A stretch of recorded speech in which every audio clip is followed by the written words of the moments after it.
to the points, Ash Sutton, and he can make further progress from there. The next target look is Sam Osborne ahead of him in the Honda.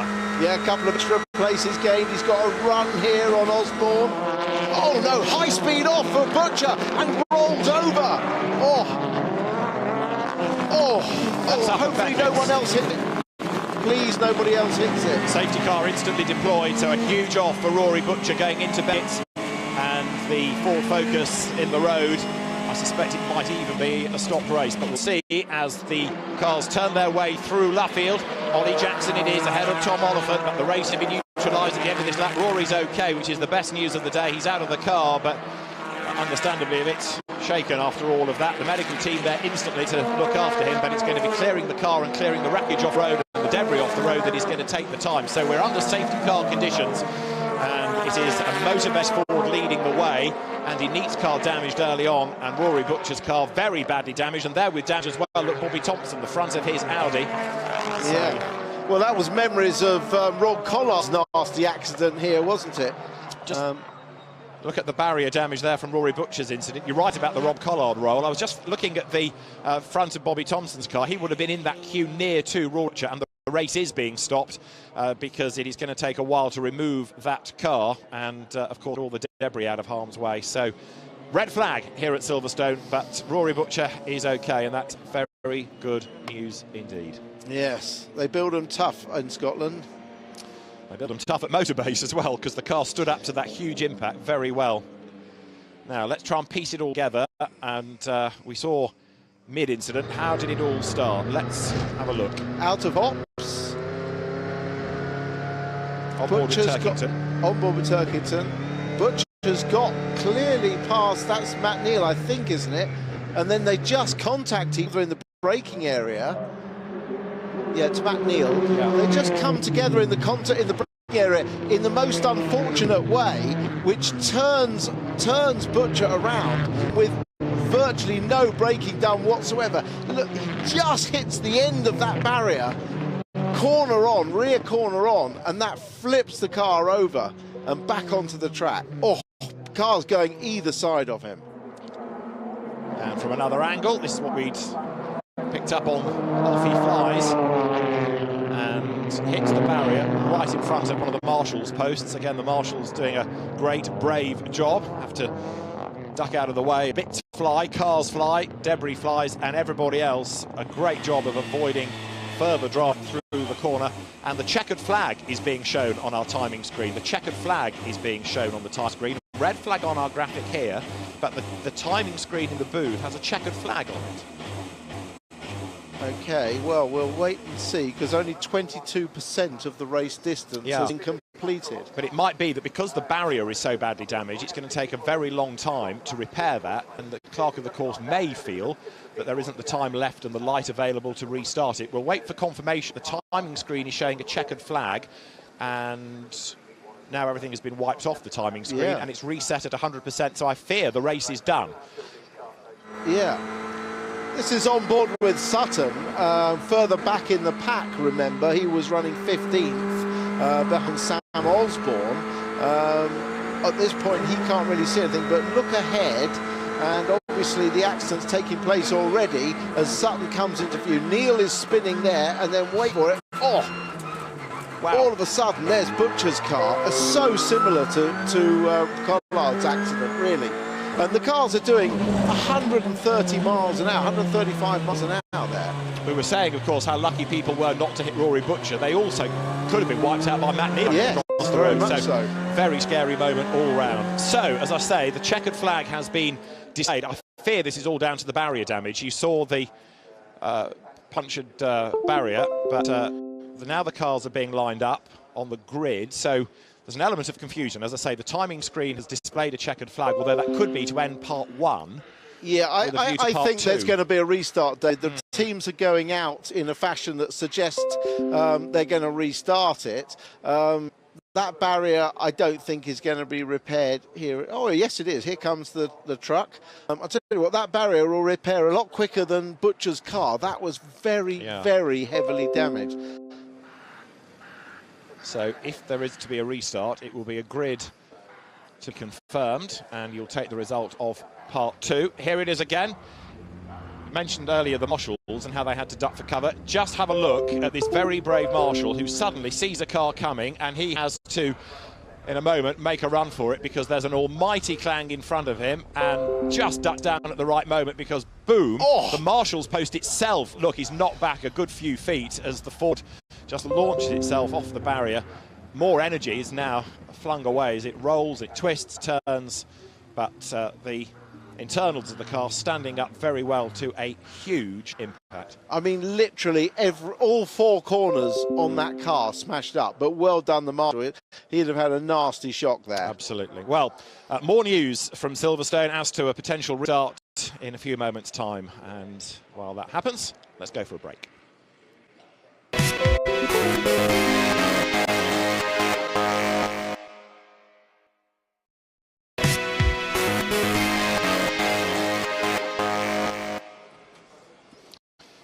Well, back here at Silverstone, the drivers are on the grid awaiting news and a possible restart. We've had a sizable accident for Rory Butcher, which has brought out the red flag. It's damaged his car hugely. It's also done a fair chunk of barrier damage, and time is marching on before a curfew at Silverstone. So we are awaiting news from race control as to a possible restart, and indeed about Rory Butcher. Yes, and I have news from Paul Trafford that Rory's been taken to the medical centre, slightly shaken up, but no other forms of suffering, I don't think. But they've also taken the marshal to the medical centre for a checkup. So the cars are being brought forward then, so it looks like we are going to be good to go for a restart, the duration of which we'll have confirmed. So the teams bring the cars onto the grid. A real shame that, because Rory Butcher was making progress, just that contact with Matt Neal, and it's only when the cars go off that you really get a proper idea of the actual speed of them across the grass backwards. No retardation really available, and that massive impact. So the Ford Focus badly damaged, but the good news is that Rory is okay. So we are going to have a restart, and it is going to be Ollie Jackson then who starts on pole position. Tom Oliphant with him at the front of the grid. Second row is going to be Jake Hill, and alongside is Josh Cook. Row 3 is where you will find Aidan Moffat and Adam Morgan, and then row 4 is going to be Matt Neal and Colin Turkington. Dan Camish will start next alongside Proctor. After that, there is Tom Chilton and Bobby Thompson in his Audi, which had a little bit of damage. Sam Osborne is on row 7 alongside Ash Sutton, making progress into the points even before the red flag. Stephen Jelly is on the next row with Chris Smiley lining up alongside. Then you've got Geoff and Carl Boardley, the Team Hard teammates, Volkswagen and BMW respectively, ahead of James Gornall and then Tom Onslow Cole, who was involved in the skirmish with Tom Ingram. Michael Crease comes next alongside Jack Butel on the 11th row of the grid. Row 12 is Nicholas Hamilton and then Jade Edwards, who was delayed on the 8th lap coming out of Luffield, and that should be the grid with the others, Tom Ingram, Andy Neate and Rory Butcher, with cars that are damaged and can't take the restart. So there's the barrier damage. That is Dave White, the Deputy Clerk of the Course in the Championship jacket on the left-hand side. He's been out there to assess the state of the barrier with a view to making sure that the track is safe to run, because if anybody else were to hit that, is the barrier strong enough to withstand the impact? But the officials are happy, then we can move forward, ready with the restart procedure. Well, Tom Oliphant, a second bite of the cherry, doesn't he? His second opportunity to use that rear-wheel drive to get off the line ahead of Ollie Jackson. Interesting, I was talking to Tom Oliphant in the week about the start boost being reduced and how he felt it had impacted them. He felt that it was actually very fair for the cars off the line now, but that once they hit 78 miles an hour, which is when the boost kicks in, the other cars had already got a run of steam on them, and therefore from 78 miles an hour onwards, the front-wheel drive cars had an advantage. It's quite a run down to turn 1 here, so we'll get another chance to see how that plays out.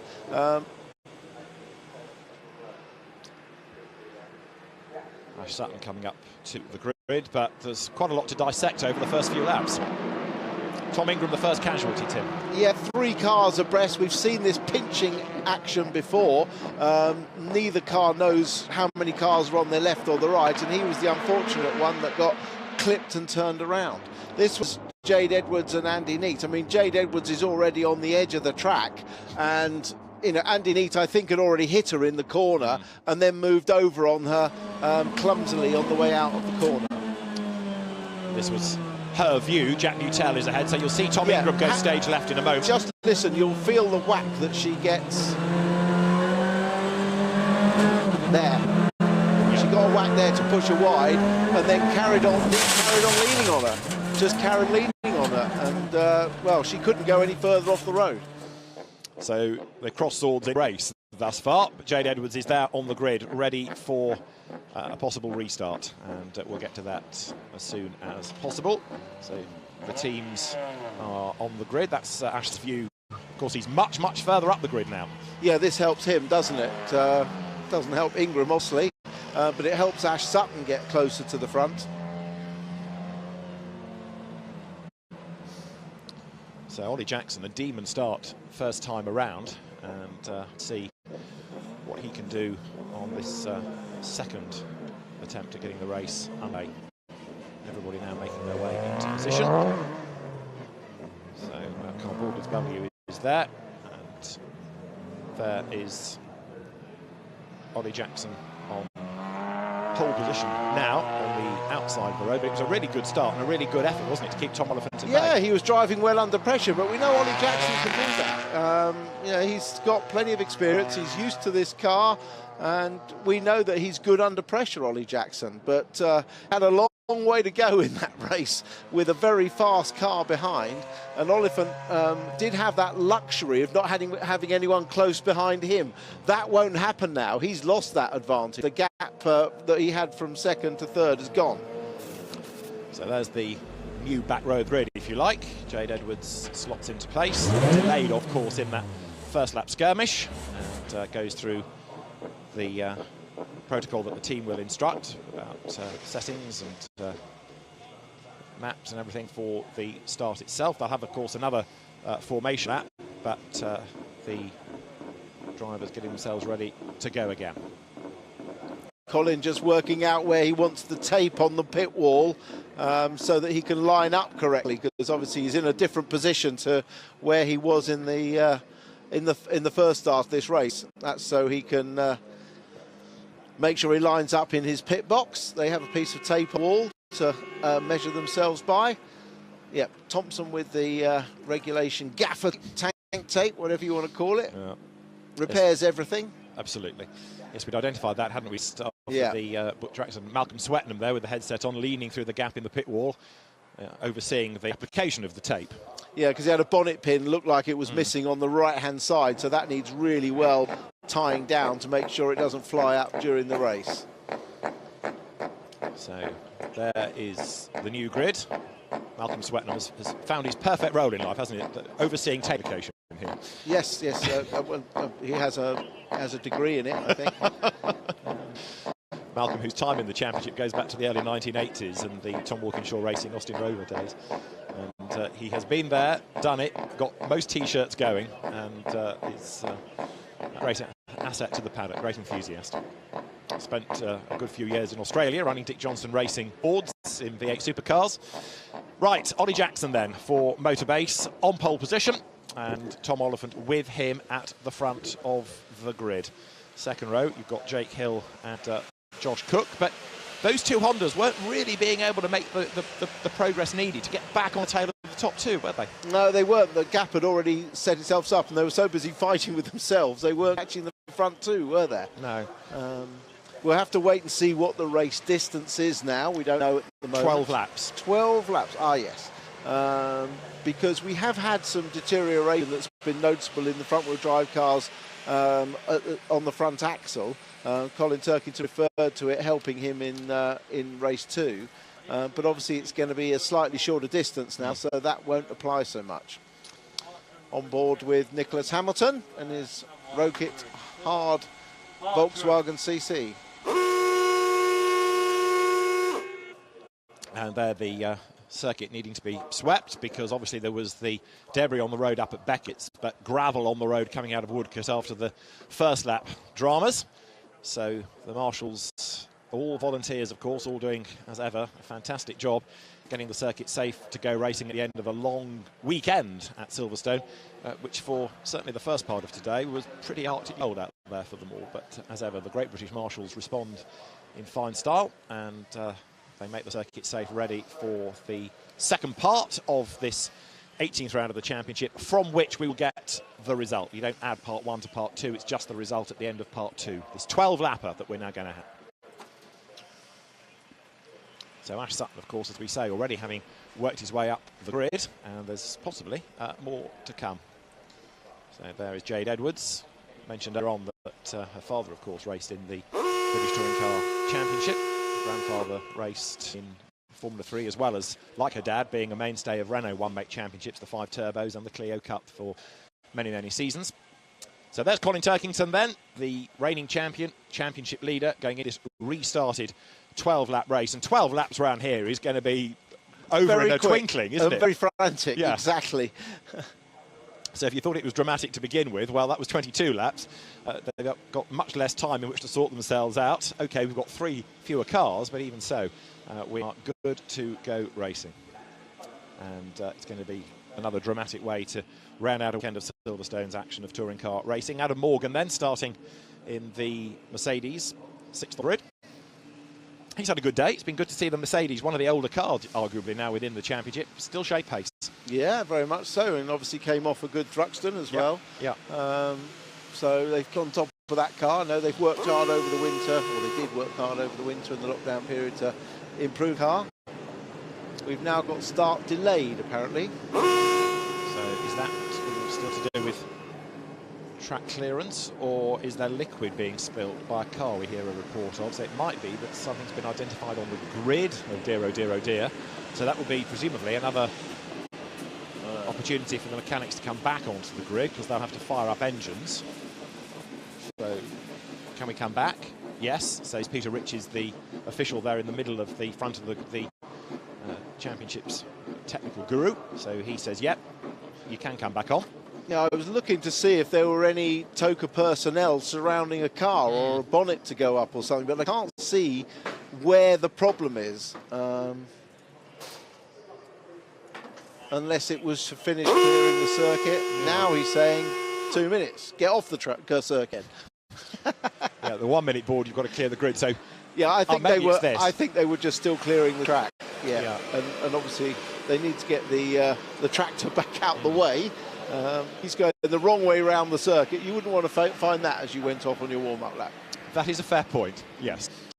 So we'll have another go at this. Again, the 1 minute board is when the final engineers will clear the grid, and then we'll be good to go racing. So the circuit is now clear of gravel, of debris, and let's just remind ourselves of how the grid is going to look, because Ollie Jackson is the man that will start on pole position.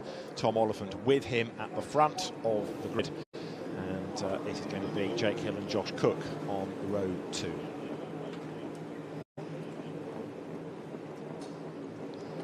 So the officials' cars are at the back, the engines are now fired up, the engineers troop off the grid, and it's going to be a fairly frantic time at Motorbase over the next couple of weeks, isn't it, to rebuild 2 cars. Just going back to that incident, there wasn't any blame that I could apportion to anybody. It was 2 cars travelling at high speed on a line that just converged and turned Rory Butcher's car around. There would not have been any kind of malice intended at all. It's just that the lines converge as you approach Beckett's and get to the braking area, and they just touch. Well, we wish Rory well. He's had his trip to the medical centre, shaken as we heard, but they'll come back fighting for Croft, which is the next stop in 2 weeks' time. Green flag is waved. We are for the restart of round 18 of the championship. Ollie Jackson starts this restarted race on pole position. Tom Oliphant with him on row 1, ahead of Jake Hill and Josh Cook, and then the 3rd row, Aidan Moffat and Adam Morgan. The 4th row is where you find Matt Neal and Colin Turkington. Behind them, there's Dan Camish and Senna Proctor. Row 6, Tom Chilton and Bobby Thompson, with the 7th row, Sam Osborne and Ash Sutton. Stephen Jelly shares the 8th row with Chris Smiley. The 9th row of the grid, Jack Goff and Cole Bordley. And then it's James Gornall's Audi lining up with Volkswagen of Tom Onslow-Cole alongside. 11th row, Michael Preece and Jack Butel. And then the final row, Nicholas Hamilton and Jade Edwards. So out of Beckett's, which was the scene of the big incident. Could have been even worse, couldn't it? As the two cars, Matt Neal car as well as Rory Butchers, came across the road. But let's concentrate on this restarted race. Can Ollie Jackson, of course, now on a different side of the grid, make as good a start? He's a length now on Tom Oliver, not a length behind as well on that standing start grid. Can he make as good a start as he did at the first time of asking? Well, he's had one podium to his name, looking for his first ever win, so the moment of opportunity is there for him once again. Colin Turkington coping with setting sun as well now as he works his way up to the grid. Colin, these days, lives not too far away in Milton Keynes, and did admit earlier on in the season that the main aim on a Sunday night is to get to the Chinese before it closes, so he'll be on his toes. He hasn't got too far to go from here. I know that feeling. Oh, you do, yes. And the cake shop as well, Tim. But yes, Colin says the final debrief of the day always has to be a short one because they've got to get home to just get there before the Chinese closes. Ash Sutton is another driver who's going to be on him here. He's already worked his way not just up this restart grid, of course, but into the points with no weight on the car. He really does have a good chance of getting up with Turkington, maybe even getting ahead of him. Well, he'll be super aggressive on the start, but hopefully not as aggressive as he was in race 2 when he locked up and hit Butcher. Paul Butcher's had a rough old day, hasn't he? Blimey. Yeah, I'm sure we'll get these fireworks from Sutton. There he is with the frontal damage. Only minor, but the car showing it's been well used today. So Ollie Jackson is on pole position. The restart of round 18 of the British Touring Car Championship from Silverstone coming up. National circuit here, they lap it under a minute. 1.6 miles long. Michael Preece, who had an engine fail in race 2, we understand is coming into the pit lane. He's been dropping liquid on the road, so the slippery surface flag is out. There is Michael Preece coming down the pit lane. He's had a day to forget as well for myriad reasons. 2 non-finishes, now maybe even a non-start. So the grid is good to go. What is going to happen now as we get set for the restart of race 3 at Silverstone? Lights on the gantry, go red. Who will get away best? It's a good start by Jackson, decent start by Cook as well.